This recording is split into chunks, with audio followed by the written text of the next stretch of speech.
Welcome to another episode of the JBDC's Virtual Biz Zone. I am Ashika Townsend, your host, Integrated Marketing Officer at the JBDC. And it's a bittersweet moment because it is our final episode of the Virtual Biz Zone in this season.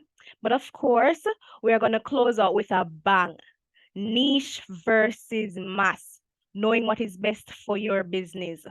To present, we have JBDC's very own Kira Walters, Assistant Manager of the Business Advisory Services Department. Now, let me tell you a little bit about Kira.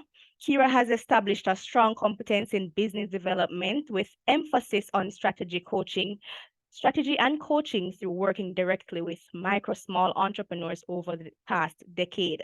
She has competence in project design, having conceptualized and implemented capacity building interventions targeting vulnerable groups sponsored by government, multilaterals, and NGOs. She's also an experienced trainer, facilitator, and business coach with a specialization in combining personal agency with entrepreneurial competencies to affect mindset change and increase business performance.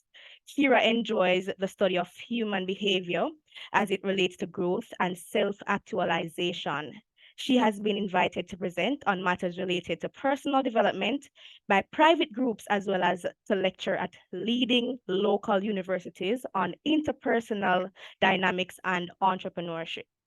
Reminder that this session is being recorded and will be available on YouTube at JBDC Jamaica. And you can run on over to our Instagram and Facebook page at JBDC Jamaica to follow us, of course. Feel free to drop your comments in the chat. You can raise your hand if you want to add a comment. We will unmute you so you can go ahead. And it's over to you, Kira. Welcome. Good morning, Ashika. Thank you for that introduction. And good morning, everyone that's here. Thank you so much for your presence, coming here to participate in our final Biz Zone for the year. And I'm seeing a lot of you here. Let me see if I see any familiar faces or names, because I'm not seeing any faces at this time. Not seeing any familiar right now, but let's get ready for an engaging morning.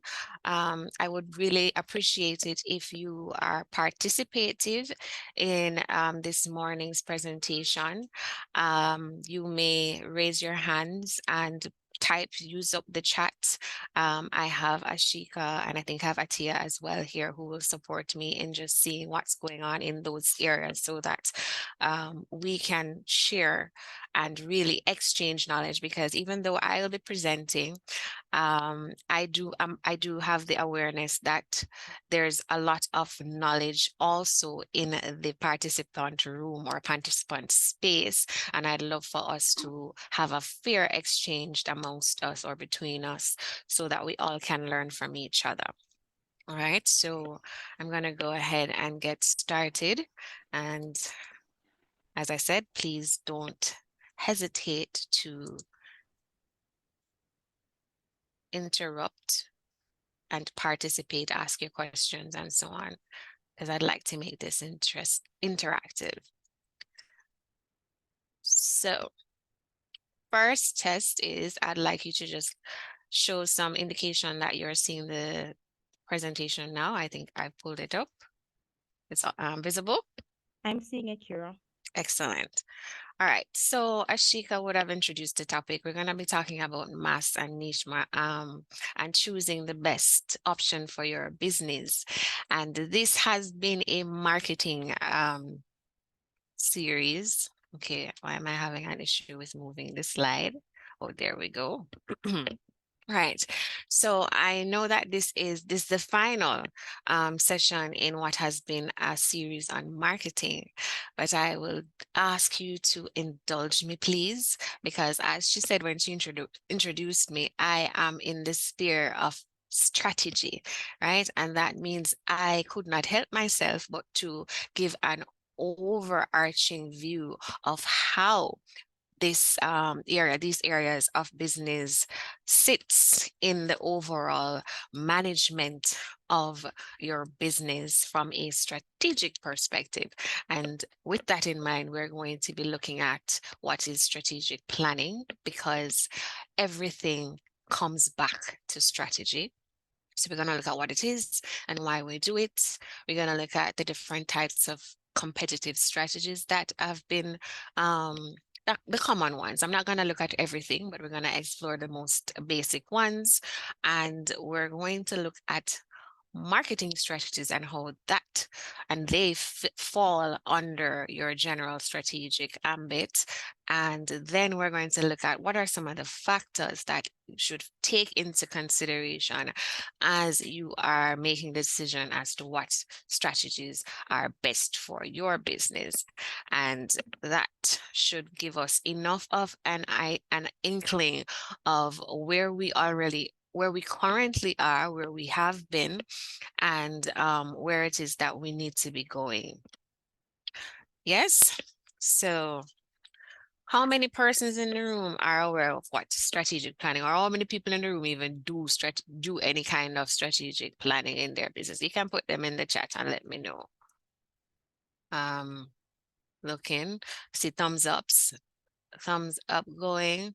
Kenil says it's a part of what we do. Okay, good. Anybody else uses strategic planning? Andrea, yes. Awesome. Great.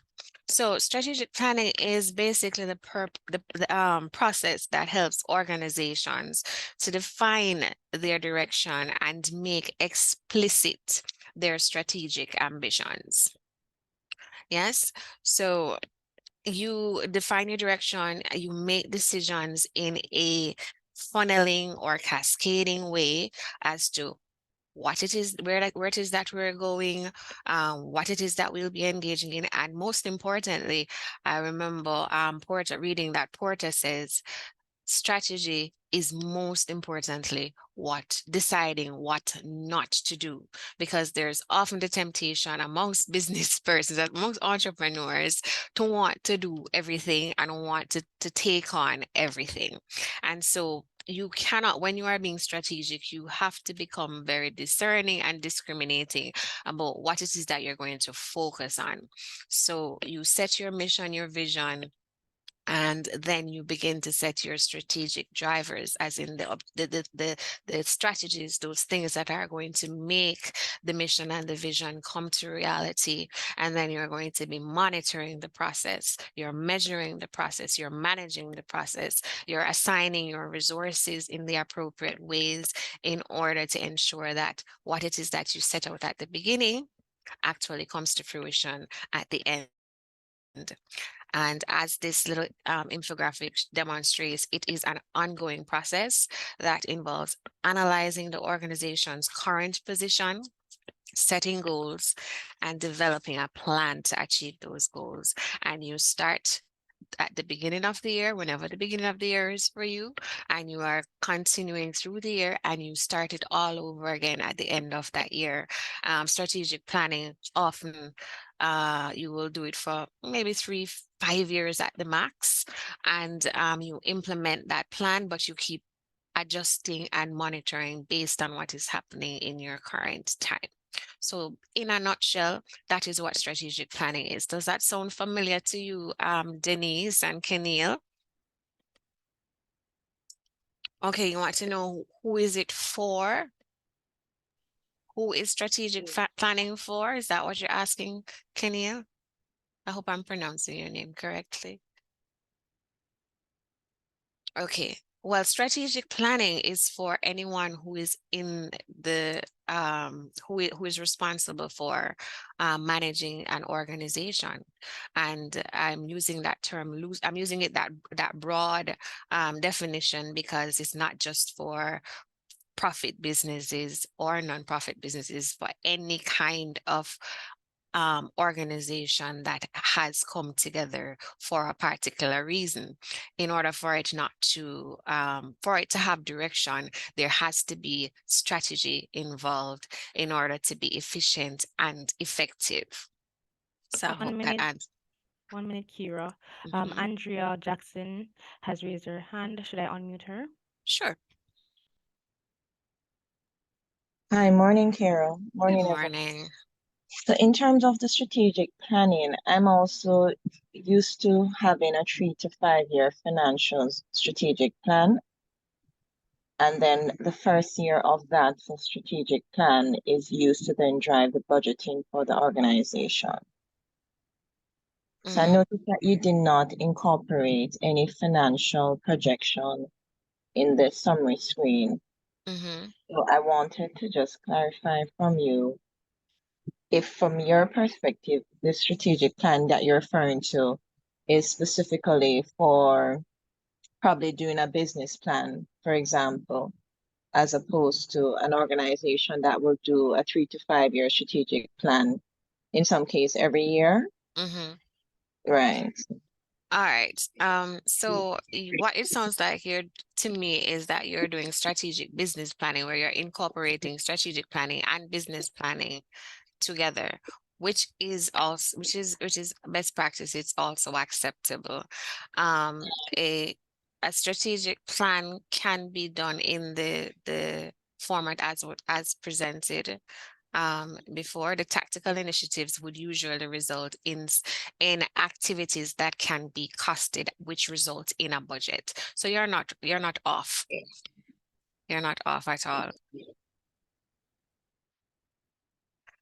The important part of the strategic planning, though, is that it focuses on setting the ambitions and the path. It sets the tone for what the business will be doing for the next 3 to 5 years, whichever period it is that your business chooses to work with. And then once that tone is set, the tactical, the functional operations are driven by that high level strategy and direction. So it starts off with a shared vision. Strategic planning helps to create a shared vision for the organization's future, which helps to align everyone that has a stake in the business internally and externally towards that common goal. It improves the ability for decision making because there's a clear framework for evaluating the options which have been clearly considered during the planning process. And so therefore making decisions about what you're going to do, and as I said, what you're not going to do, becomes a lot more clear once you're operating. And as it said, we operate in a volatile environment as entrepreneurs. So when volatility may be at its peak, you would have already had a clear idea of what options you have, what your leeways, what flexibility you may have, and so you can make decisions a little bit easier. It also allows for the allocation of resources in an effective way. So once you know what it is that you're going to do, you are able to then identify what resources you have, because remember, it looks at where we are now and where we want to go. So if we know where we are now and we know where we want to go, then we can identify what are the resources that we will need in order to get to that future that we're heading to. And that involves all resources, not just financial. So it's human, it's knowledge, it's equipment, all of those things. It also allows for adapting to change. So I mentioned volatility. We operate as entrepreneurs in a changing environment, rapid changing environment, fast pace. And so you are able to monitor what's going on in the environment and see how those changes could potentially affect you and make adjustments as needed because you have a game plan. And it increases accountability, whereby as and especially and I don't know if this is throwing off anybody who um operates as maybe a sole trader, but I'm wondering, does this apply to me? Yes, it absolutely does. Even when you're operating as the sole person in your business, having a strategic plan is important because it still allows you to do all of these same things. It still enables you to do these things and make decisions in a way that will reduce the amount of wasted time and wasted resources that you have. And as it goes for accountability, you then get to hold yourself, even if it is just you who is currently the person responsible for being head cook and bottle washer. It allows you to know what it is that you need to be accountable for when you have set clear goals and objectives, and that must be managed. That should be measured rather, and tracked over time. And this is why strategic planning is so important, because without it, you end up sometimes, well, not sometimes, it would be like a draw of the lottery for you to be successful without having done this at some point in time. You're asking, what about a mission? It will also keep you out of jail when done right. I wonder what you mean by that. I figure you're right, but I wonder what experience are you drawing on when you say that, Keneal? Yes, a mission. We're gonna look into that, into the mission more. It does come up in the strategic planning, the vision and the mission.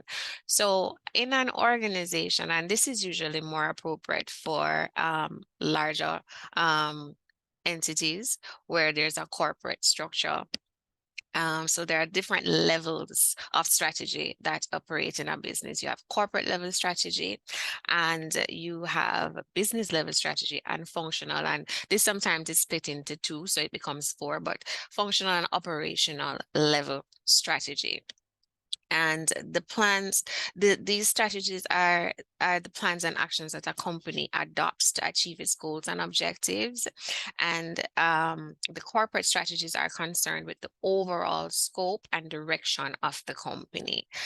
So this is where you decide what markets you're going to enter,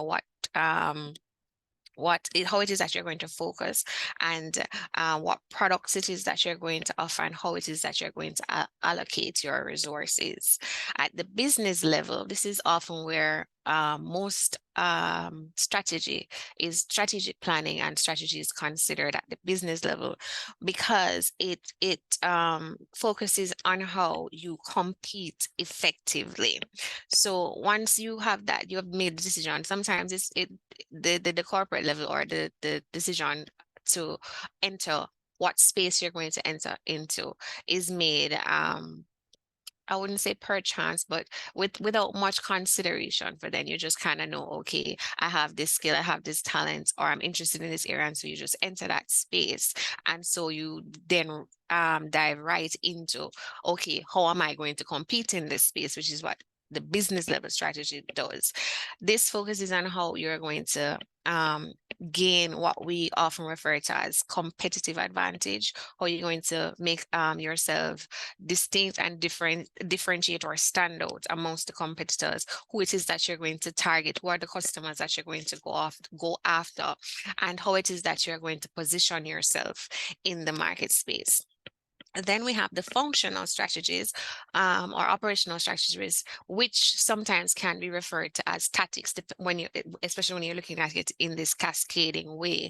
And that tactics are those activities and those things that you're going to be applying in order to execute the business level strategies. So it goes into the nitty-gritty areas of the operations, and we're going into the marketing, we're going into the finance, the human resource, research and development, and all of those other functional areas of the business operations, and determining what are we going to do in order to make ourselves competitive, and how it is that we're going to actually achieve that competitiveness. So some examples. Tesla's corporate level strategy is to become the world's leading provider of sustainable energy solutions. And the distinction here, we see the nice, beautifully designed car. And I think most of us automatically will draw on the reference of electric cars as what Tesla is known for. But actually, their broader mission and vision, is to create clean solutions for the world. And so that is why they're looking at going out of space and all of these other things that don't necessarily have them stuck within the realm of producing efficient, clean cars. So the corporate level strategy is sustainable energy solutions, and that could take them anywhere, as in it could take them into any industry, any space to compete at the business level. Another example of business level strategy, using Airbnb as the example, it is to offer a unique travel experience that connects hosts and guests in local communities. And so the distinction between the two examples, the corporate level tells you what space, what area the business is going to be operating in. It's clean energy solutions for that one. If it was Airbnb, it would have been the accommodations,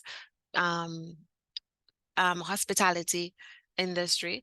At the business level, they are not just providing accommodations, they are focusing on creating an experience. So that is where they have decided to compete. And that is this, if you haven't identified it yet, is actually a differentiation strategy, as in they have decided to make themselves stand out in not just providing a place for persons to rest their heads, but to give them unique travel experiences. So I'm seeing that Andrea has a comment in here that says, if you have a mission to be a leader in the Caribbean, there can be no strategic plan that does not have a 3 to 5 year financial plan that is achieved by the strategic pillars, which is set based on the vision and mission of the company. This incorporates all the enablers. Yes. So basically all of what I would have said earlier on. So what you're referring to is initially set up for persons just starting, more incorporated in a business plan. Bear in mind, what is the question? What you are referring to is initially set up for persons just starting, more incorporated in a business plan? You asked me the question a little bit more directly. I'm not sure I understand what you're asking. Bearing in mind that as the business and the external environment changes, that is why strategic planning needs to be done yearly. Okay. I see you're reiterating some of the things I would have said, but I'm not clear on the question itself. Yearly, what about quarterly to get everyone on board with the targets and the progress? So that's the monitoring part. So remember there's strategic planning and then there's strategic management, and they have to work together. So once you've done the planning, you also have to manage that plan. And so it is an ongoing iterative process. You don't just make the plan and then leave it and it just happens magically over the 3 to 5 years. It requires constant management. There are metrics that need to be measured and managed to see how well the goals, the strategies that we have put in place are helping to achieve the goals. Vinny? Someone's mic is open. So Andrea's mic was open a while ago to explain her point. Andrea, do you want to speak? So the third level is the functional and operational level strategy. And the example used here is Toyota. And the Toyota's operational level strategy is to focus on efficiency. So they have developed what the Toyota production system, which is based on lean manufacturing, Kaizen, and customer satisfaction. And so if you know anything about how Toyota, if you've done any case studies or so readings on Toyota, they basically have developed a very efficient production system that reduces costs or manages cost at the lower end, reduces waste, reduces time, has a very strong organization, and at the same time still bears in mind what are the needs of the customer and how it is that they can ensure that they are meeting their customers' expectation and keeping them satisfied with the final products and delivering the final products that get to them. Now, I'm hoping that at some point you guys have been introduced to the business model canvas, because I'm just using it here as a quick reference. We're not going into business modeling today, but it is the more popular tool that is used these days to demonstrate, to design and to demonstrate a business's strategy, as in where it's going and how it is organizing itself to deliver value and to capture value for itself. And everything that I've basically spoken to just now around about strategy require, if you have no strategy, and just going back to what even Andrea typed in the chat earlier, without strategy, you cannot achieve anything. You cannot achieve anything. And to just reiterate it, I used the business model canvas because it is such a very efficient tool, as in it doesn't really leave out any area that is critical to a business organizing itself to create value and to harness value. So as Andrea so importantly highlighted, revenue streams. At the bottom, you talk about viability. That is strictly speaking to the financial viability of the business, right? You cannot do planning without having numbers. What you don't measure cannot work. You have to measure, you have to monitor, and a business basic premise for existence is to make money, and not just to make money, which is revenue, but to make a profit, to be profitable while doing it, to make money sustainably. Even if you're not, if you're in the non-profit space, you still have to generate and have resources coming in to ensure that your organization is sustainable. So viability is a critical thing, and without strategy, it is impossible to achieve. With strategy, all of the elements of the nine blocks and critical blocks of your business model are covered, and not covered in a disjointed way, which often happens when you don't have a strategy. So you will have things happening in all these spheres. So you will have things going up, happening in operations, and things happening in your dealing with your customers, and how you interact with your stakeholders internally and externally, and so on. However, it will be disjointed because there's not a cascading, there's not a mission driving it, there's not a clear value proposition that you have tested and proven to fit the customer segments that you have identified. And so your competitiveness is not as strong as it could be, or maybe it could be actually non-existent, as in you're not compared to your peers or to the other businesses in your industry. You are not able to sustain the business without strategy. So this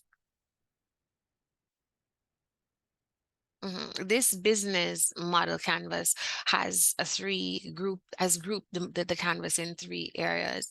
And if I can't go into, I don't want to go into this in depth now, so I'm just hoping that everybody's familiar with it.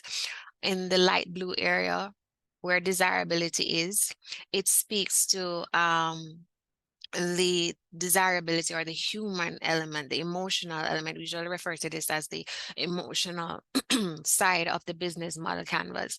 And this is really where you focus on how to capture what value is to be created and delivered to your customers. So your value proposition is there, and it is based on the customers that you have identified to serve, or the problem that they are experiencing that you've decided to solve.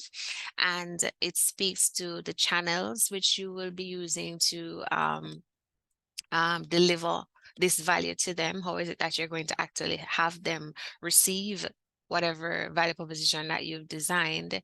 And then it speaks to also the customer relationships, as in what are your customer acquisition, customer retention, and customer experience strategies that are necessary. So here you're seeing functional areas of marketing come out, but it is being looked at from the strategic level. We're not going into the tactical parts of it.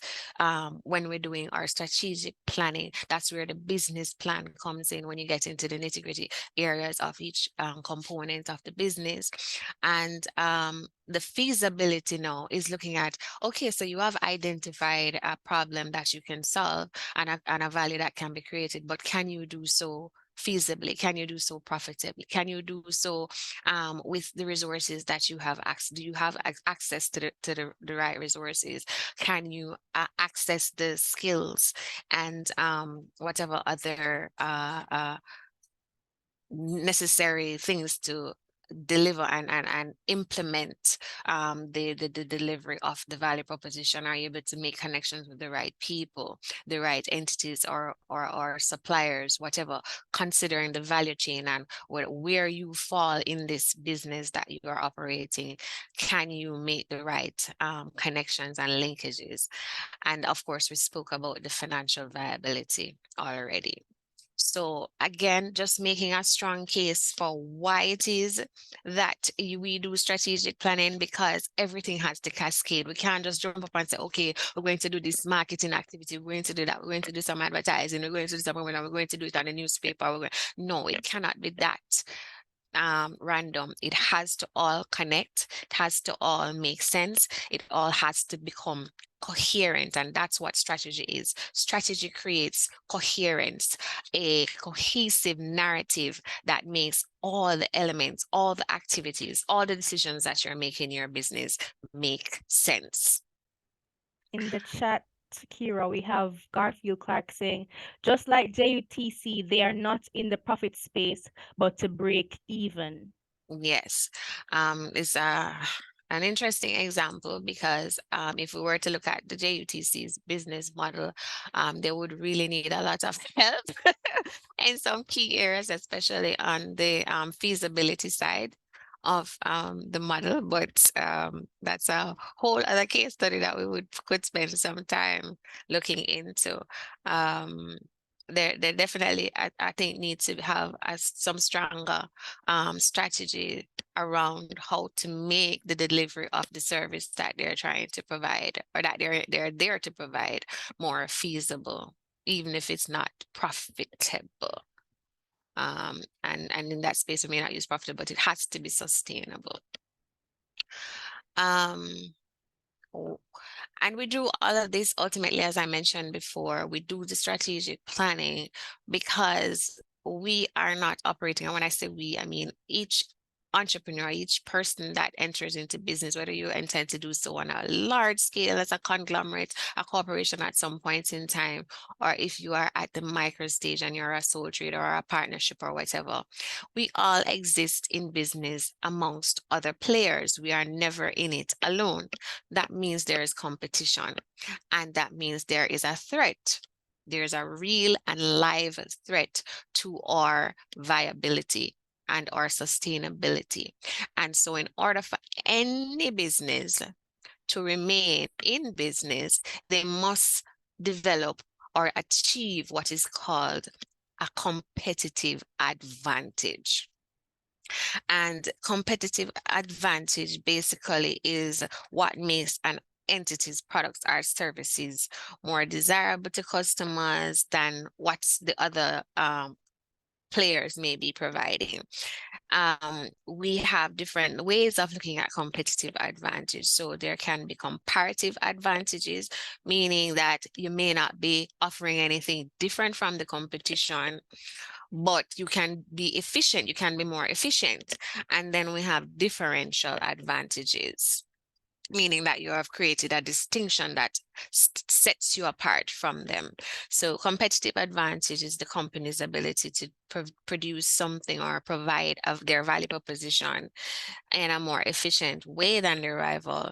And for Andrea, Angela loves the money, and I don't love the money as well. I love money. Everybody loves money, which money is important. So I'm going to keep on reminding us that we have to watch the profit margin. We have to watch our profit, and one of the measures that we the metrics that we keep track of when we are doing our planning, our strategic planning, is profit margins. We have to look at the margins, efficiency margins, and the profit margins, right? So whatever you can do on your business model, on the feasibility side, that side there, to reduce your costs, whatever you can do to manage your costs, to in terms of how you're executing and delivering the value proposition, that will help to improve your profit margins.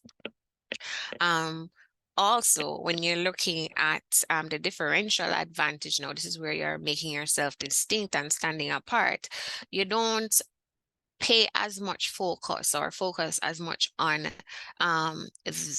cost management. Yes, it's always important, but your profit margins will be impacted more so by how well you can define and present your value proposition. So you are going to be so distinct that you can offer something at a much higher value than it is actually costing, right? So your pricing can be far greater than the cost to produce what it is that you're providing.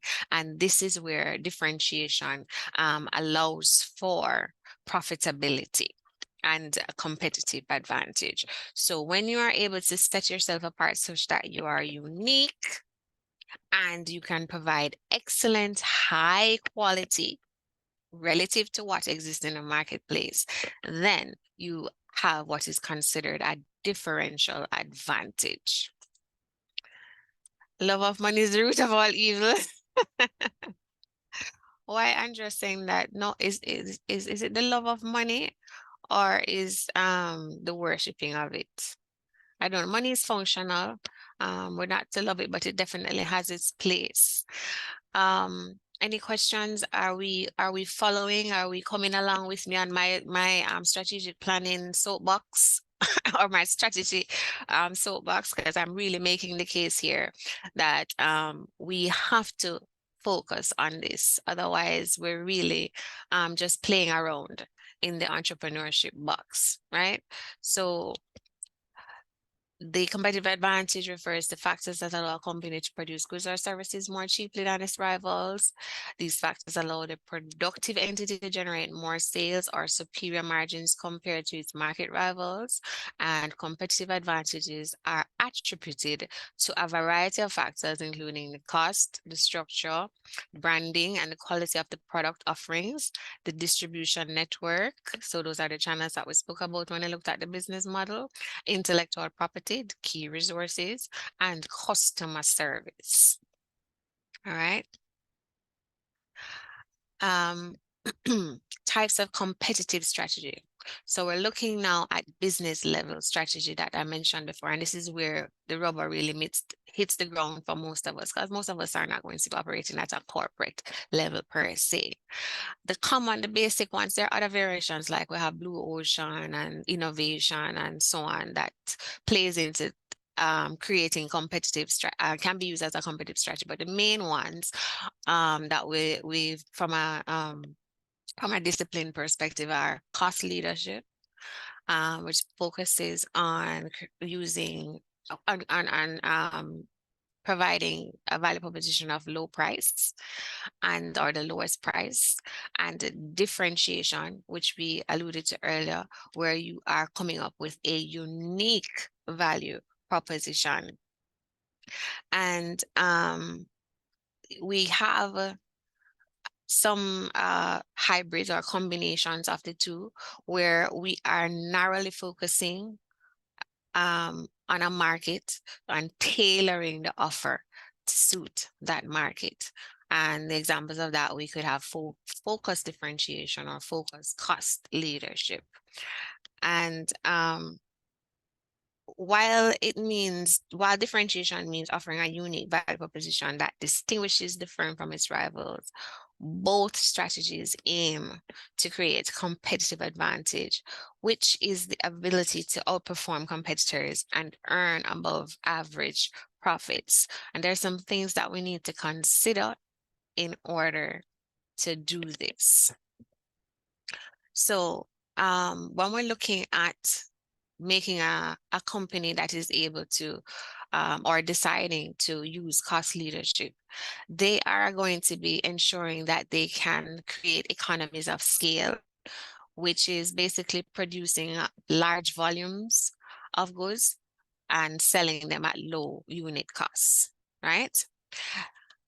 They also have to have efficient systems in their processes, so that there's process innovation to improve on the delivery of quality and how efficient they are in turning out the production process.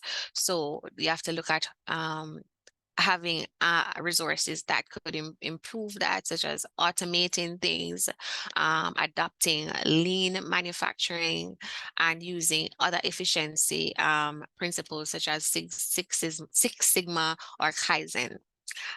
And I'm seeing the chat. So I'm gonna check the chat. Yes, Garfield. That's another way of referring to it. It's referring to the niche when we have a narrow focus. Can I go back to the last slide for a quick moment? Which one is that? The one before this one, Deandra?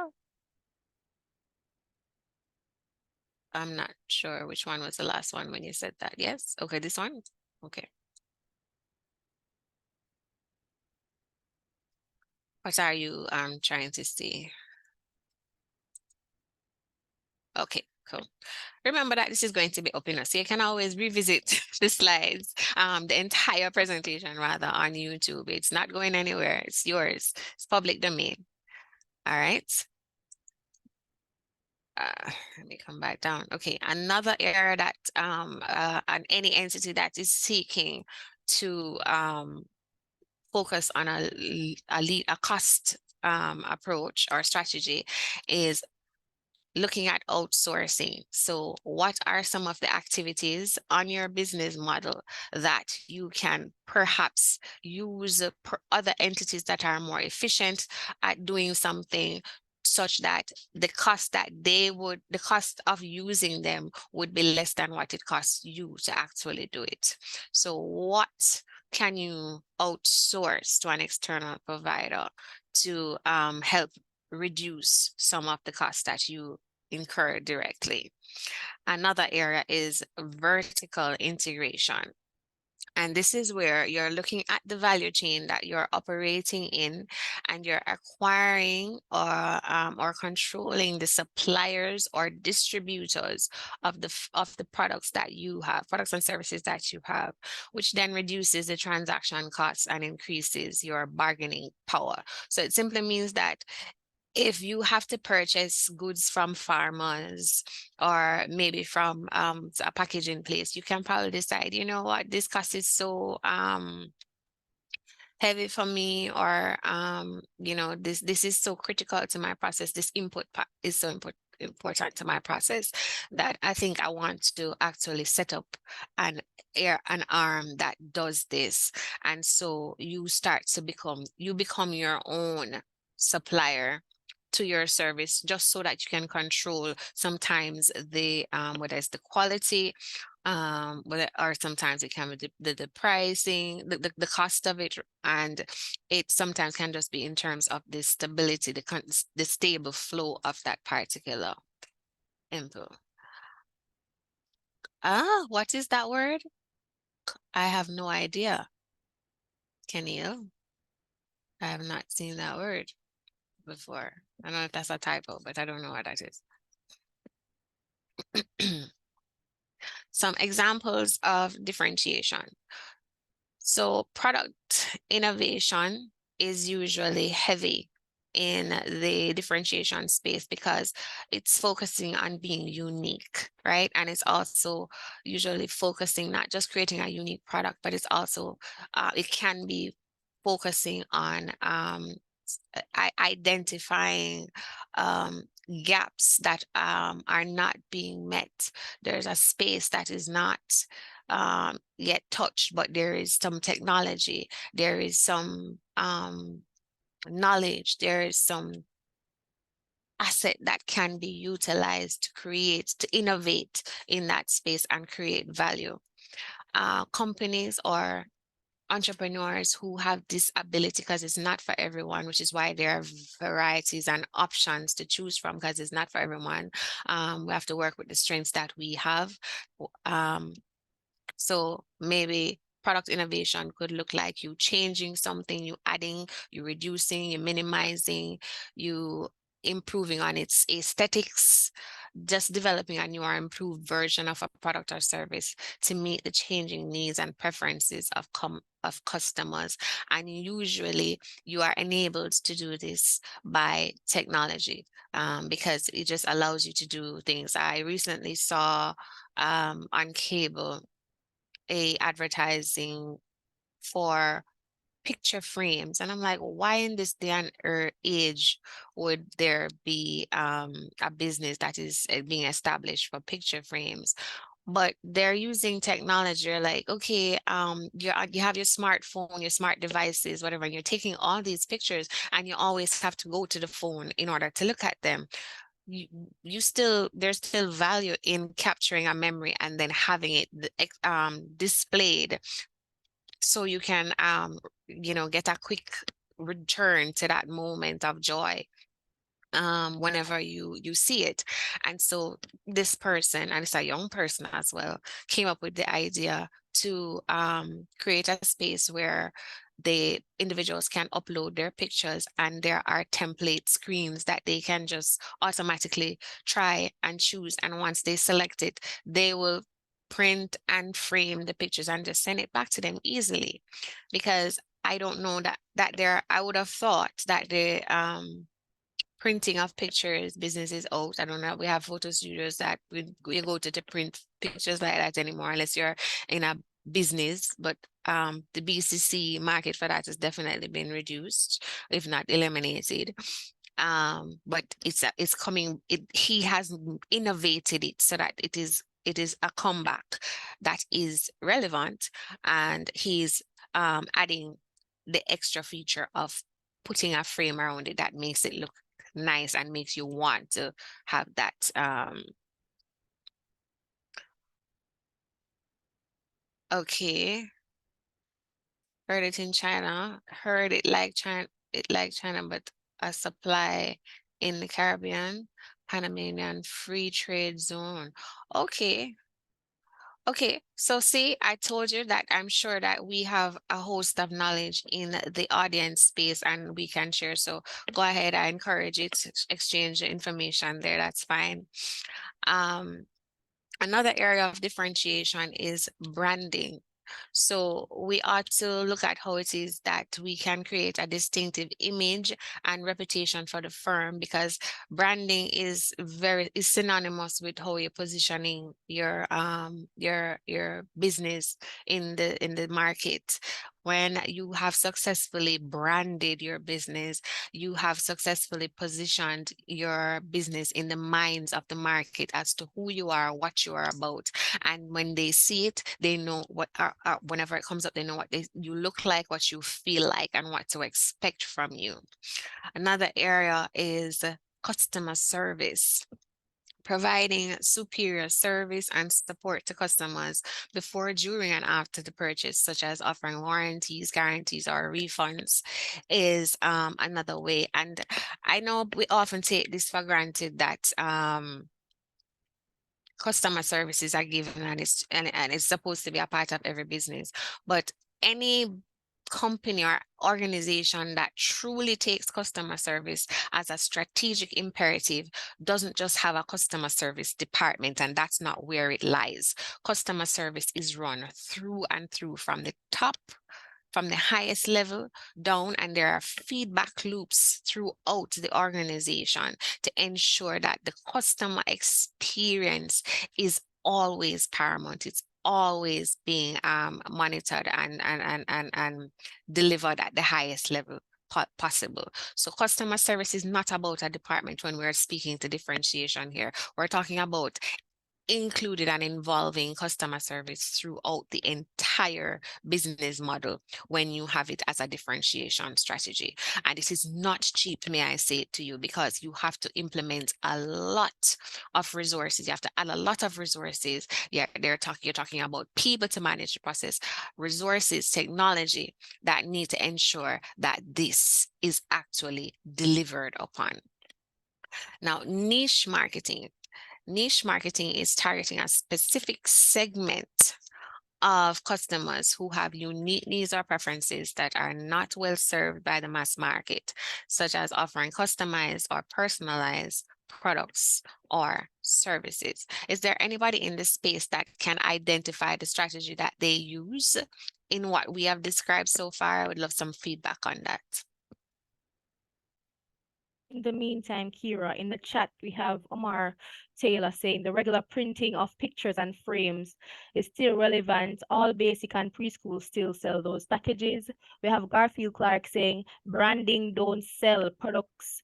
Branding don't sell products, it sell emotions. And of course, Kenny Lewis says customer service is vital if you want others to remember more than just the product. Absolutely. So it speaks to an entire experience that is created from the client for the prospective customer before they even come to your point of access. So whether it is a virtual space or a physical space, every bit of the experience that they will have with you should be one that is at a high level and at one that you have intended for them to have. It should not be left to chance.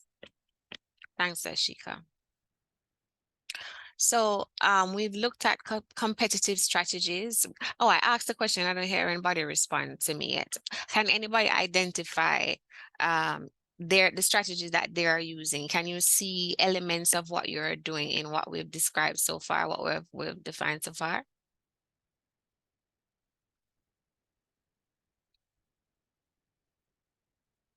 We have business people in this space, right? Yes. Okay, can you share, Andrew?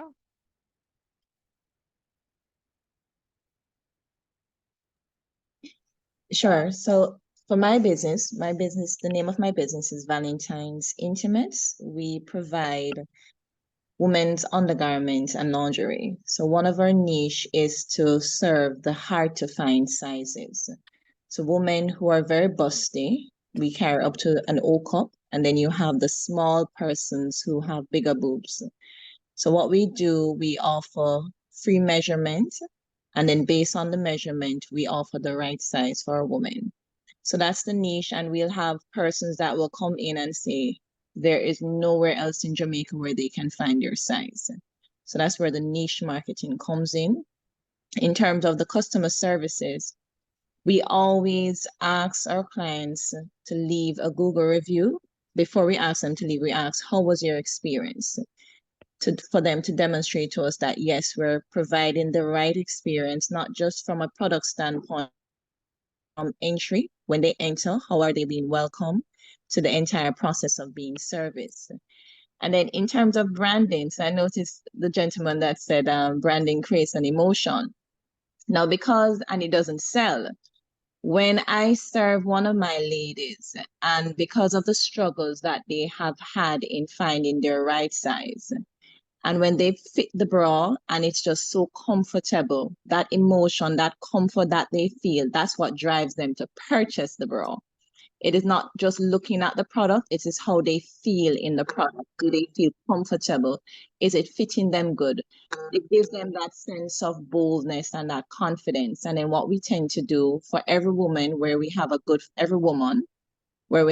fitting bra, we ask for a video testimonial. So they will come on video and we're asking them, how do you feel in the bra?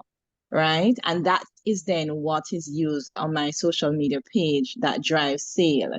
So I do believe branding sells, right? It's not just looking at a product because so many persons have the same products that I'm selling.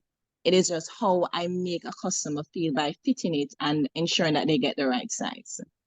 Okay, that's excellent. I loved how I was going to answer the question I was going to follow up and ask you, which is how do you use that emotion, that is the emotional response, and that is perfect. There is the way that you've done it. Have you clearly defined that what you do in terms of your value proposition, what it is that you have as your value proposition to your customers? How do you articulate it?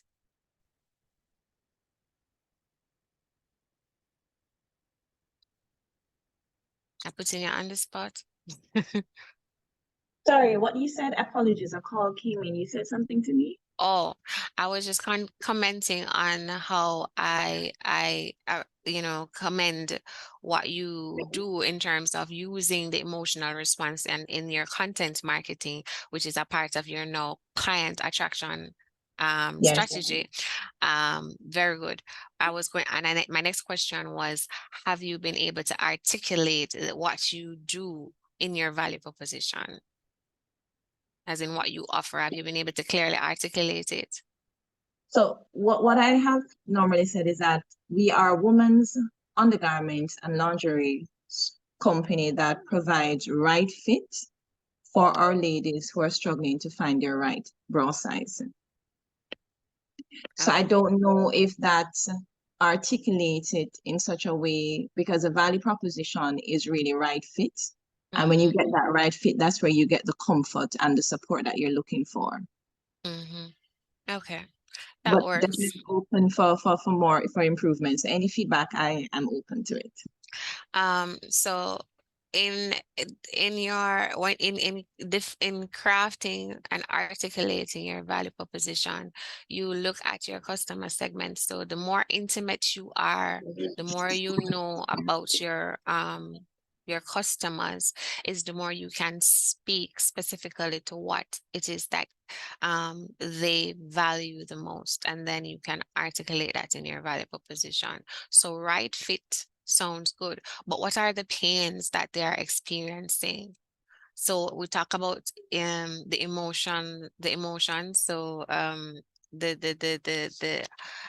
we want to use a language that's going to then evoke and connect emotionally with the target audience as you articulate and define your value proposition. So that it makes it more desirable to them when you can say, for example, if maybe backaches, having backaches, and you can speak to the fact that you are addressing ergonomics, or is that the right word? Something that connects directly with the issues and makes it a lot more relatable.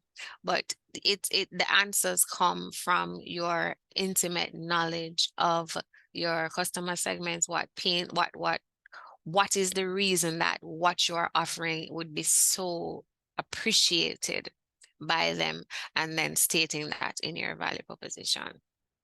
Okay, right. I think for my customers, it's usually hard to find. That's one of the key issue. The pain in the discomfort in terms of the pain in their backs or their shoulder, right? And in terms of just how they look, because we do shapewear as well. So, some ladies, when you turn to the side and you're going to work and you have your nice dress on, you're seeing the little tummy hanging over, you don't want that. Just having that feeling confident based on having a shapewear that makes you look smooth or just smoother your curves. Right. Right. But yes. Garfield also has something to say. I'm going to unmute him now.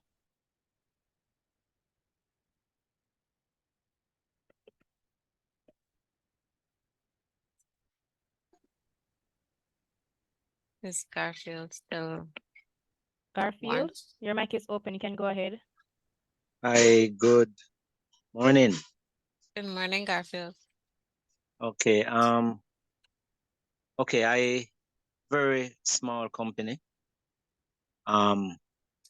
Adhere to all the different organizations, government bodies, make sure I'm all registered and everything with everyone. I'm in the coffee byproduct. And one of the things that drew me to this forum is the niche to mass market. I provide also a niche market. My intention is to be different from the regular coffee producers. Even though I'm in that space, which you mentioned about competitive advantage, I'm in the same space, but offering something that's much different. And what I'm offering is the differential advantage that you mentioned about. which is the niche market. Now, even though I'm in the coffee business, I do not sell coffee. Okay. I sell excitement, energy, and alertness. I've learned that to build a brand, you have to act into people's emotions. And that's the reason why I take that approach.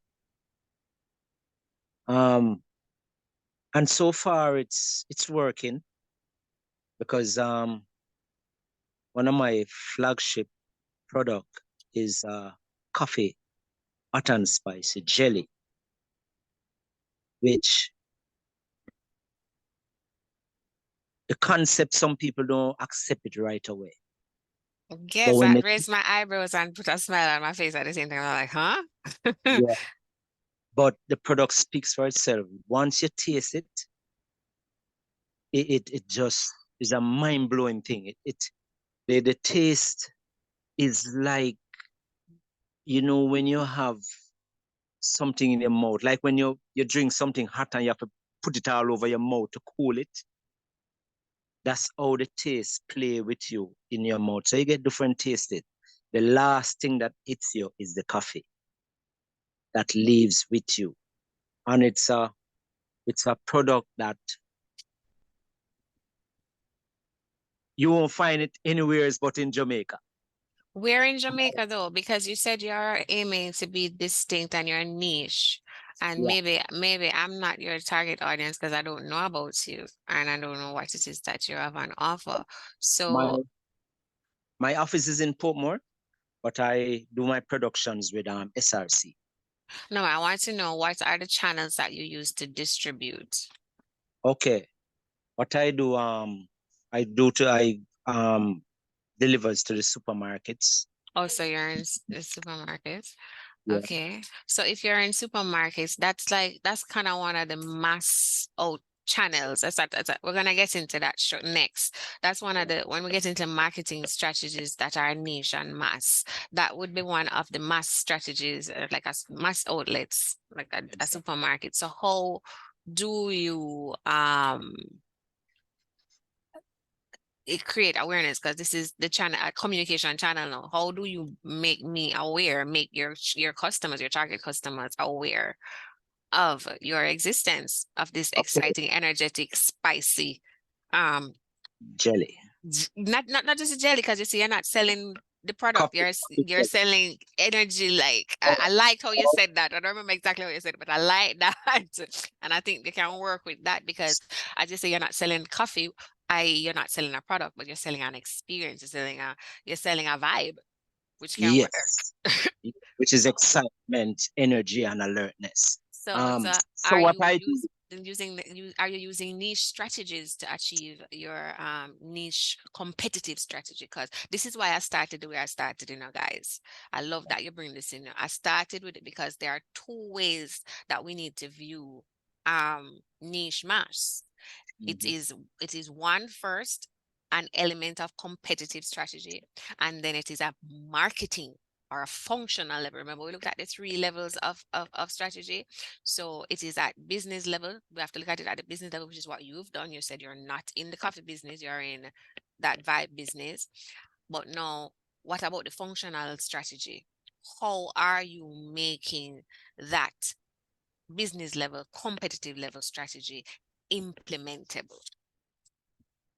What niche strategies are you using? You understand what I'm asking you? I put you on the spot because it's something that you need to become aware of, because if it's a gap, then we need to fix it. You Kenny, still you here, can go ahead Garfield? and not Kenny, Garfield, we can go ahead and unmute. okay, can you hear me now? Yes. Yes. No, I'm saying putting me on the spot is good, because I'm here to learn. Mm-hmm. And you guys are the expert. So one of the strategy that I use to get the, other than the mass, as you mentioned, the supermarkets and support, is to get people aware of it by doing tasting. So I will set up different dates when I can get the mass the public, whether at the mountain time at the end of the month or the holiday period or the fortnight, and I would do tasting, to get them familiarized with it. And and so far it's been working. And I'm also using the social media as well. What is the name of your product or your brand? Kamgar. Kamgar. The brand is Kamgar. Kamgar. Yeah. What's the inspiration behind the name? Wow. It's a story behind, trust me. But Can you make it it's concise for us? I don't want to take up too much time, but I really want to yes. get behind. I started off with 5 acres of farm. Unfortunately, it didn't work out. But I decided that, to have a brand, you don't have to have a farm. And I love to play with letters. So I come up with a name. My name is Garfield Clark. So the C is for Clark. And the A is for Anthony, which is my middle name. My daughter's name is Melita, which is M, and Garfield, Gar, Kamgar. Oh, so it's just your name, nothing. Yeah. Okay, all right, cool. Who are you targeting? Who are the customers that you are appealing to with this energy vibe? Okay. I know that coffee is one of the most consumed beverage in the world, and it sells its name. So I decided to come with unusual stuffs to target those people along with other people. So it was a coffee But farm that you had. yes. Okay. And So when I who say you're other people, targeting now? Because you're still not telling me yet. Who you're targeting? the coffee lovers and others. But you're telling me say you're not sell coffee. Well, because they hear the name, even though I'm not selling coffee, the name coffee on the jar. Once they hear it, they get excited. People who doesn't love coffee, which they have approached me a lot of times. I don't drink coffee. I don't do coffee. Once they taste it, is something completely different. The faces light up. They either lean up or something, and they get excited about it. Wow, what a flavor! I love it. And it's not just a jelly, something that can use on anything. Can use as topping on your ice cream. Can use a Can macaroni and cheese. can you Other stuff. tell me, Garfield, can you tell me if I am your target customer? Oh yes. How do you know? Describe Huh? for me. I'm trying to get you to describe. Describe for me Who is because the person. What's that person? Give me a description that makes me know that you are targeting me. all right. Well, what I do is do a little profiling to see the type of person you are, if you're the excited type of person, or the things that will makes you excited, or or if you're very alert and all that sort of stuff. So that's what I do, and Because your try to products target. create this. You're saying your products create this. Is it that there's the coffee with the caffeine give that kind of vibe, or is it that you are It does. It does. It does. okay. All right. You ever heard of the value proposition exercise, as in designing a value proposition? Garfield? Yes, I've heard of it before, but the in-depth I'm not. You haven't done it. I would recommend you do one. Yeah, you have anybody here at JBDC working with you? Yes, man. Yeah. Who's Yeah. working with you? Um. Uh. What's her name again? Louis. I don't remember her first name Is at the it moment. Pauline? Pauline Louis. All right. We need to work on that. We need you to understand how to really craft a more definitive value proposition so that you know exactly who it is, and you can, on a drop of a dime, you can describe for me who your customers are and what value you are offering to them, and then we can align those channels that you're using. Because if you're doing niche, everything, remember I say your business model, what the strategy does is it makes your business model coherent. So it's not just, you can be doing activities in all of the areas, but they're not singing the same song. So some people, some of them off key, right? And right now I hear in a little odd note Okay. with your VP and your channels. So we need to get that harmonized. So I will Garfield, what's your surname again? I'll go and talk to Pauline. I don't know if she's on the call, but I'll definitely and I suggest that the next you talk to her, you even call her, send her an email and tell her, say, me say you have to do a value proposition conversation with her. So you need to Well, sort I have that a homework. out. Yes, I have a yes, homework. I have a yes. homework that I should present to her. So Oh, I'm doing that at the moment. And I think the value proposition is a part of is a part of it. Okay, so you're on point then. it. Perfect. All right. Thank you so much for sharing, Garfield. I appreciate you being vulnerable and talking about what you're doing with us. All right, guys, so I'm gonna move things along. Garfield kind of helped me to move into the next area that I'm going into, which is we've looked at what corporate level, the different levels of strategy that are in organizations. We've talked about the business level or the competitive strategies that are most commonly used, cost leadership, differentiation, and niche. And now we're going into the functional level strategies, and this is where as we started off, I said, I know this is a part of a marketing series, but I really had to set the context so that everything funnels or cascades and sings one song. As too often we have people doing things, but they're not in harmony. So the functional level strategies now would include your marketing strategies. And we're looking at all the elements because marketing is wide. It's not just about advertising and promotion and sales and those things. Marketing looks at the entire, when you're looking at it from a strategic perspective, it is looking at everything about the value proposition that you're talking about, that you're delivering. It's looking at your customer acquisition strategies. It is looking at your retention experience strategies. It's looking at how it is that you communicate with your the channels that you use to communicate, the channels that you use to give access to your product and service. Are they all in line? Are they really matching with the customer segment that you have chosen and that you have decided to use as your competitive at the competitive level? All right, so now I just want to quickly look. I think we've defined these things, and I think everybody should be in a fair enough awareness of what niche and mass is.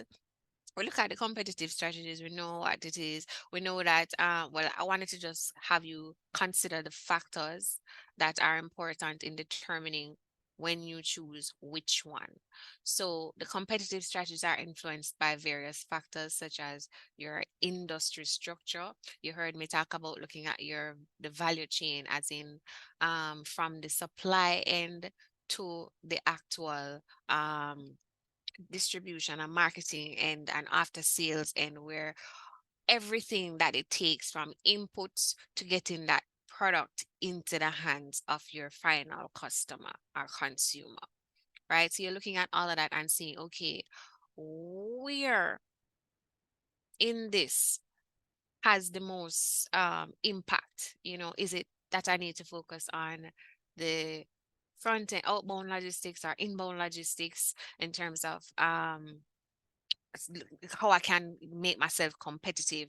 What resources do I have based on my industry structure, and what information do I have about my customers, and what options can I utilize based on the resources and the capabilities that I have? A firm should choose its competitive strategy that matches its strengths and weaknesses. Remember, I say there are options because not everybody can implement everything. Strategy is about deciding what you're gonna do, also what you're not gonna do, because you can't do everything, right? So you have to assess internally what your own capabilities are, what your own strengths and weaknesses are, what resources you have, what value them have, how you can leverage them, and this is how you create a competitive strategy. You decide on, can I really do a niche marketing, or can I really do mass? Because there are certain implications that come with it. Niche and mass, two different strategies, but they're all about gaining competitive advantage. The niche is focusing on segments where there are unique needs. It's also best when you are limited, or when you have or can identify small markets. So you have to look at the market potential in essence. right? You have to see whether there is actually a sizable enough space for you to consider a mass strategy. So we talk about niche. Niche sometimes is really looking at a narrow focus, right? I wanted to use, we're gonna look at a case study and identify what that means a little bit more in a little bit. Just wanted to make sure that I touch on some of the things that I'm looking at the time, and I just want to make sure that I touch on some of the areas that you must consider in making the decision. So look at the size and growth potential of the market. Like I said, is it a growing market? Is it a trendy market, as in will it change with time? Is it one that is declining even? And what is the lifespan? What is the likely lifespan left in it? And is it anything that you could innovate in terms of maybe expanding or even restarting the life cycle? So my friend said that pictures were always relevant, but you can't deny that it has been on the decline. It declined from, we have digital implements. I don't own a camera. I have not owned a camera in years. And I can say that for many persons who back in the day, we all had cameras. Well, I'm aging myself. And I mean, I'm speaking for the people who born in the 2000s. Them don't know nothing about having camera unless they're a professional photographer. So yes, I know there is still some relevance, but that now coming to a niche. The schools is niche that because you're not speaking to the general population. You see what I'm talking about? So those are the things you need to look at. Look at the size, potential of the market, the trend, the age, the life cycle of the market. Look at the level of competition and the degree of differentiation that exists. Because if the space hot, as they say in the Blue Ocean strategy, if the ocean is red, meaning there are lots of shark eating up all the fish and making the water turn bloody, then that's not a space that you can go and try and do a niche strategy, and try and do mass in. You're going to have to look for a gap, a small space within that market where maybe there are some people who are underserved. And this may be controversial, but it can't be too controversial because the world is creeping into our borders very, very, very fast. And so there is this thing called side pyramid with the bottom of the pyramid theory. And in long and short, it's basically saying look at the market in terms of a pyramid. And on one side, you're going to see the bottom of it is usually people who don't have money. The poor people, the people with a little bit of resources, or disposable income. But that is also where you have a huge potential to earn. If you can come up with something that's innovative, you can identify problems that they have and you can solve them using innovation to have their prices remaining affordable, but the solution being so attractive that you can then create some kind of disruption in that space. Two segments that they're saying you're supposed to look at now would be the identity. So you're looking at marginalized groups. So you can look at people who are having what we call differences in identity. And we have a lot of those identification differences now, because when people are marginalized, it means that mainstream products sometimes will not fit them, or it don't appeal to them. They're not being marketed to. Hello is money, opportunity. So you want to look at those and it relevant to Jamaica, relevant to the region, and it relevant to the larger space, because of course, you know, our minister say you can't look at Jamaica if you want to be rich or if you want to have a sustainable business. You have to look at the world, and that is what is trending in the world, right? So you look at what your resources are, you look at what your um capacities are, and I'm talking about everything, guys, in terms of your networks, as in the people where you know, as in the skills that you have, the knowledge, the experience, everything. Look at all of it. Do your internal assessment. I hope you are picking up from this that you cannot do strategic planning without research. So that's the next critical activity that you must do. You can't decide on which strategy to choose if you don't know what is taking place in the industry and in the market that you're operating in. So some tools that you can use, and I'm mentioning these things because this is not a training session, guys. This is just an information sharing session. And at JBDC, if you want deeper assistance with these things, I'm putting them out there so you can call and sound like you're bright or sound like you are well informed and say, I need some assistance with my strategic planning, and I understand that I could look at the Porter's 5 forces model in order to do this. Is there something that you can? So we have training products that can help you, and we have officers who can have counseling sessions with you to help to do this.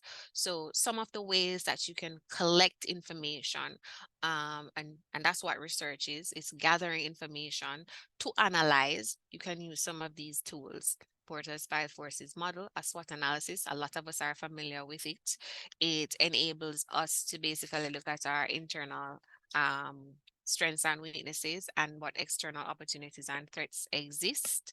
I talked about developer position canvas earlier, and that is a tool that helps you to achieve product market fit, meaning you come up with the right solution, right product offering, right value for the right set of people using the right channels and the right acquisition, customer relationship strategies. That's what developer position allows you to do. And it's an extract of the business model, which I also spoke to, which is another strategic planning tool, right? So you see how many of them there are.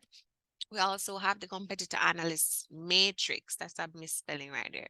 But we have the competitor analysis matrix, which allows you to gain information on the competitive space, because what you need to understand that as well to see how are you going to position yourself. And as Andrea said at the very beginning, you cannot go anywhere without a vision and mission. And you can't do that without setting goals, because otherwise the vision remain a vision or a dream and not really something that you can realize. So you need a vision that is guiding your very long-term direction, a mission that tells you what it is that you're focusing on right now, what business you're in, and goals, metrics, things, targets that you're working towards in the short term, year by year, to realize that vision. You also need to be aware of your resources and your capabilities. This helps you to determine what value you can offer to the customers and how it is that you can do so efficiently and effectively. So based on these factors, you can choose strategy that matches your market position and your competitive edge. So when you look at these things, it will help you to really ascertain, okay, whether or not, well, it's giving you the first set of information, awareness, so that you can begin to design and decide which strategy you're going to choose that will allow you, because it's unique, it has to be unique to you, to gain competitive advantage. I'm seeing the chat lively up. Okay. So we basically have discussed all of this. And as I said, guys, this is a public domain. You will have access to this presentation after this session, so don't worry. I deliberately put information there for you to have awareness, but it is by no means a thorough go through of everything. It is just for you to be aware and to recognize where you need to seek out assistance with your own gaps. And now we're gonna look a little bit more specifically at the marketing strategies or tactics. So these are strategies that are cascading from your competitive decision, what strategic ambitions you have made, and helping you to promote your products and build awareness to your potential customers. Now, I talk about what you have to do. You have to do market research that's involved in developing your marketing strategy. You have to look at the pricing, all of the P's that are involved in marketing. We have a marketing fundamentals and a marketing mixology training that is offered, that you can learn a lot more about these things and how to apply them even more. So we're looking at a part of marketing includes your distribution, then the two, advertising and branding and the social media part that most people focus on when we talk about marketing, you realize that it's just a part of the mix. It's not the end all and the be all. Those are not the only functions and elements of marketing. Marketing has a specific objective when you're looking at it strategically. You must set objectives for all marketing initiatives that you employ. You shouldn't do anything in isolation. So you should either be aiming to increase awareness, aiming to increase sales, aiming to capture market share, aiming to increase customer loyalty, or any of those things. And in that objective, you should have some way of measuring how effective you are and how effective the strategies that you are employing are. Okay, mass marketing is a strategy that reaches a large audience. So when I said to Garfield earlier that the supermarket is a mass channel, that's because it's a very generic space. It holds everything. It's not like everybody goes there. If you were ever trying to reach a mass audience, then that's one of the spaces that you would go to, unless it's a specialty supermarket like a Loshushan or one of the fancy sovereigns or something like that, and say you go there, so when you want to find certain kinds of things, or there's a specific type of customer that attends to or goes to that kind of supermarket. But that when you're looking at your strategies, they must align. So your channels must make sense with your competitive strategy. So if you're going to try to reach a large audience, then you're going to look at what are some of the mass options you have that you can just develop a single message and just put it in that space, and it becomes effective. Mass marketing is usually used by larger companies because it requires a high budget, a high financial budget in order to execute it effectively, because it means it's usually in the space where a lot of other players are, and your pockets have to be deep in order to, remember we said that the competitive level means that you're going to be taking advantage of economies of scale.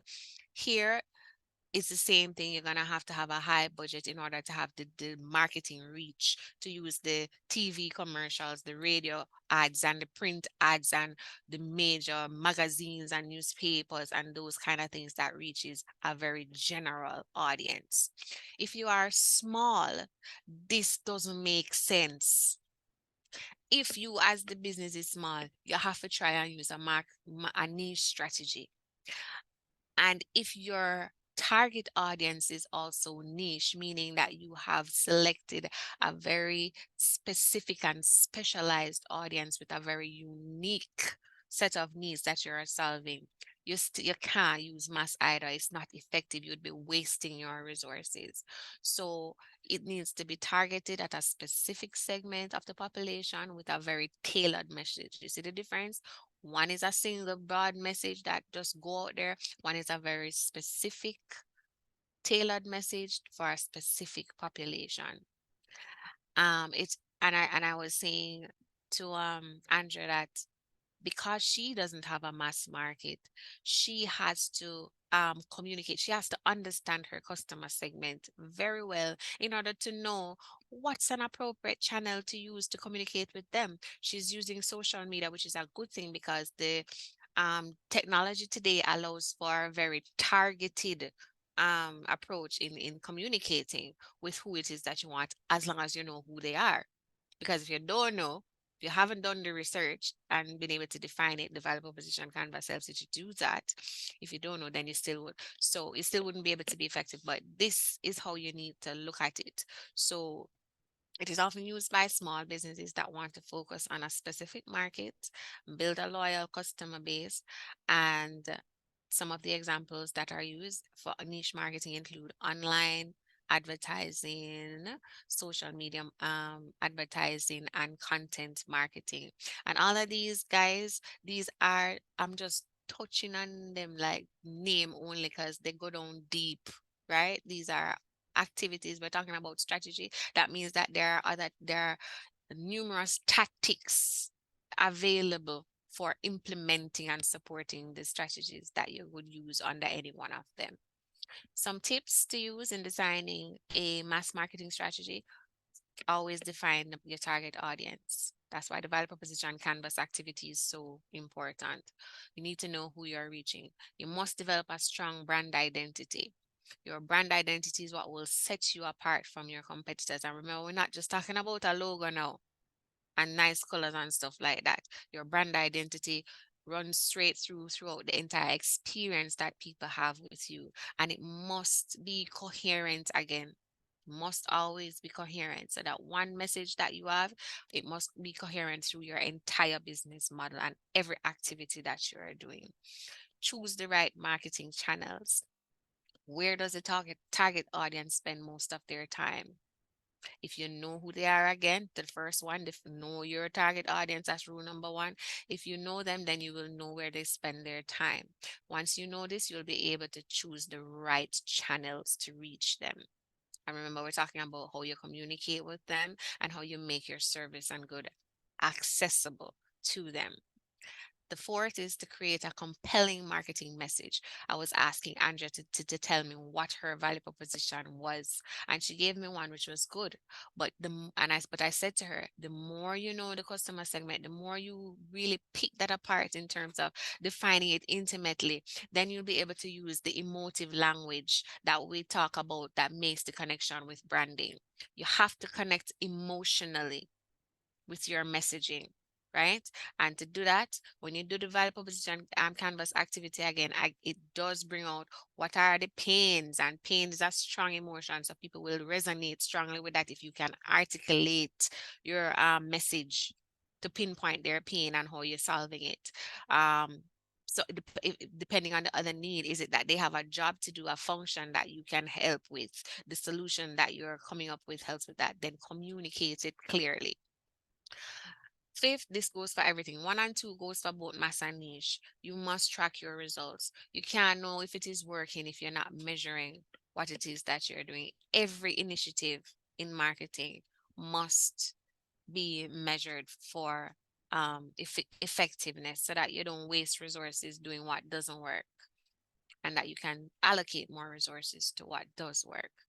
So I said rule number 1 works for both. For a niche strategy, you still need to identify your niche, know your target audience well, know exactly what makes them unique, what is unique about them, what are their preferences, what their lifestyle, what their age, what their behavior, where them live, where them work, what them do in them free time. You have to know them very, very well, so that you can understand what their needs and their interests are. Once you can do this, you will be able to choose the right marketing channels again. You'll be able to design the right marketing message again, and you'll also be able to build a strong relationship with them, because you can't use the same broad brush message to reach a niche audience. It has to be personalized, right? And then you must develop a unique selling position. Now, this is speaking to your competitiveness. What makes your product or service so different from the competition? Because remember, people have options. Your customers have options. So you must have a unique selling proposition that is clear and compelling, and it must be communicated throughout every marketing material that you have, and also as much as you can in terms of your business model, include that.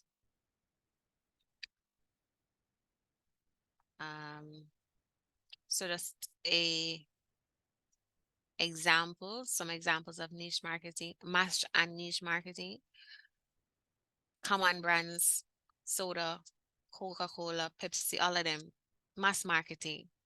They use commercials on the television, and one of the ways that I talk about the pocket needing to be deep, how much wide of an audience the Super Bowl in America and across the world actually gathers millions of viewers.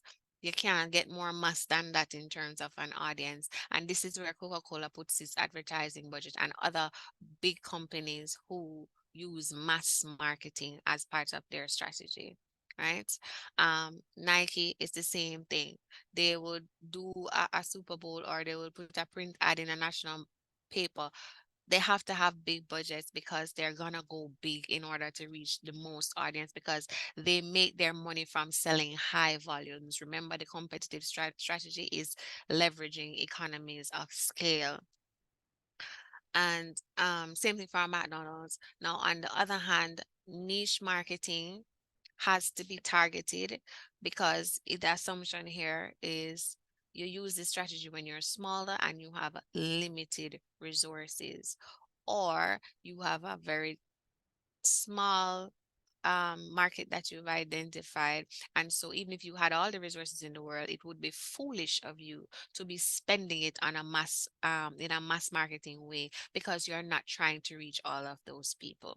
So you choose targeted marketing tactics, such as online ads, that you can use SEO, search engine optimization, and use all the algorithms that are there available to target exactly who it is you want. You use social media posts to connect emotionally and relationally, as in with people real life. You build that tribe, you build that loyalty, that community. And content marketing, which has blown up so big now that everybody, it seems like, on on the internet, is a content marketer or influencer or something to that effect. Um, and I mean, these things there are trends as well, so you have to be careful. You have to monitor them. As I said, keep measuring the effectiveness of them, because the effectiveness change. I was having some assessments with clients just this week, and they kept telling me, and they kept saying, and I have to change this because Facebook changed the algorithm, and WhatsApp changed this, and so on and so. So it's not even staying constant; it's constantly changing. So you have to keep monitoring and seeing how to remain effective. Some other ones I didn't mention would be mobile marketing, as in WhatsApp, text messaging. Event marketing is a mainstream one that can always works as long as it's targeted. Um, you can do partnerships, product partnership marketing, and cause marketing, as in taking on a cause which appeals to your followers. I say Subaru is what environment Subaru have, our dogs. No, Subaru have dogs. I love dogs. I remember because I love dogs. So you see, these things work. They work. You just have to understand your target market and what appeals to them, and then design your strategy accordingly. And I will leave it here, because I think this has been a lot, and use the final minutes to see if we have any questions that I can address directly. And I love that you guys are speaking to each other in the chat. This is exactly what I mean. We all have knowledge to share, and we should make this an exchange. Okay. Once I use it as a talent agency. Hold on there. I'm going back up. Wow. And I love that you guys are putting yourselves out there. That's awesome. I love it. Exactly. Take advantage of every opportunity you can to put yourself out there. That's what marketing is about. You would call me a town crier with a LED screen to show a video. I love that. I love that little pitch. Call me a town crier with a LED screen. I like that. Where do you put your stuff though? What kind of locations would you put your stuff, the LED screens? Can't wait for this video to upload. I might not see it. Okay. Okay, all right. Most Zarabel agency, most larger companies uses or invoice our services for their ads, while smaller companies use our commercial voice and for smaller content. So I just think for your pocket is important for sure. Exactly. We play your advertisement like how the TV and radio play it. Where? I'm curious. Lawrence, can you tell us where? Dark Star Productions. Dark Star, you don't really tell us much about yourself, Andre. What is Dark Star Productions? Can you get help with a search engine at JBDC. Not directly, we don't have a strong digital capacity here yet, but we do have partners that we could refer you to who could. So yes, not directly in-house, but we can refer you to partners who can. I'm glad that you're finding it useful, Tina. Andre, cool. I'm the owner of Fancy Desires. What is that, darling? The name sounds intriguing. I heard you ask someone if they're in contact with JBDC mentorship for small businesses. We do offer it as part of some programs. However, what we provide on a general basis is counseling and advising, which means our process includes a first counseling session of assessing, identifying your needs. So we do a gap assessment with you, and that is to help us know where you are right now. What are your current, what's going good? What are the things that are going well, and what are the things that are not going well? What have you achieved, and what are the milestones that you are yet to achieve? And then from there, we can advise you as to these gaps, and also make recommendations on how it is that you close them. All right. And this is a very valuable exercise because a lot of persons in business are very tunnel vision out of necessity, because you're just doing you're doing what needs to be done on a daily, and you can benefit from someone who's coming in with a 360 approach to assessing what you're doing, and basically expanding your view of your own business. Andrea was asking you to tell us, you put in your Dark Star Productions, but I didn't know what Dark Star Productions is. I was just telling you, the people who are bigging up themselves and using the plug, you should be more specific about what you do. So, okay, so see Amanda telling us more about what it is, because I know the name did sound intriguing. Okay. Thank you. How can you access counseling sessions, Marcel? All you need to do is just call us. Just call us. Just call if you're in Kingston, call the Kingston offices, and you can go onto our website and identify a location because we have centers across the island that's closest to you, and make contact with them. And it's as easy as that.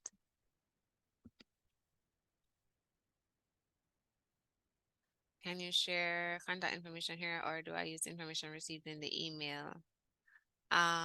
Yes, you can use the information in the email.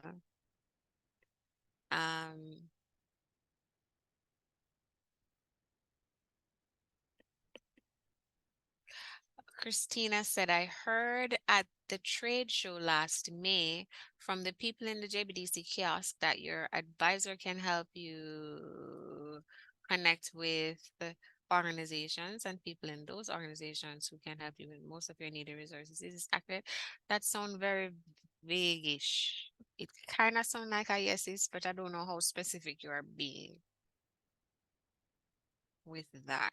So your advisor can help you connect versus simply identify organizations and people in those organizations who can help you.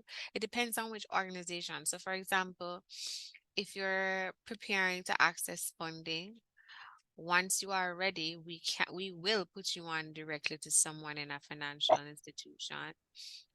Once we've assisted you with getting prepared. In terms, I don't know if that's exactly what you mean. If it's a sales thing in terms of market access, that's not something that we do on a general day-to-day, but we do have events that are organized to achieve those objectives from time to time, which most of the time. Can I speak to my question? Sure. Who's speaking? Okay. I can identify a lot of organizations and companies and things that do, or that I need to connect with. Some of them I've connected with and gotten nowhere, and other ones, well, you just don't know who is trustworthy, etc. You know, we don't have a huge marketing budget or, you know, research budget. So getting to the right sources and actually getting through to them. It seems if I mention JBDC now that I am connected with someone there, it makes a difference. But it's just hard to, you know, out of everything, we're in Western Hanover, so there's not a lot right here. And, I you see. know, so we're not familiar with the, you know, Montego Bay businesses and Kingston. So, Mm-hmm. and there's a lot of people that say they can do everything and can do nothing, right? Mm-hmm. Or they I do understand. nothing. Okay, so that would be access to service providers through our partnership network, our business service partnership network. Yes, we can assist you with that. Okay. Okay. Thank you. You're welcome. So just if you have an officer, if you're already in contact with an officer, you can reach out to that person, or you can just reach out to us generally through by phone or email. Person, how do I get to someone from the St. Thomas region? We actually have an officer that was recently placed at St. Thomas. Her name is Yornel Mitchell. I can put, I remember our email. Oh, it's off the top of my head. And phone number. I think I should have that. A phone number.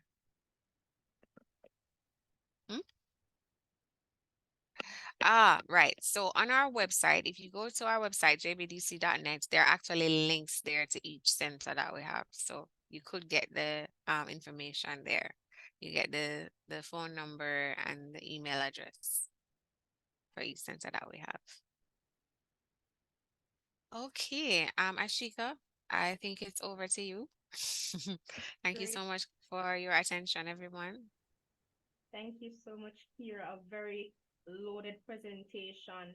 And also a big thanks to everyone who joined today.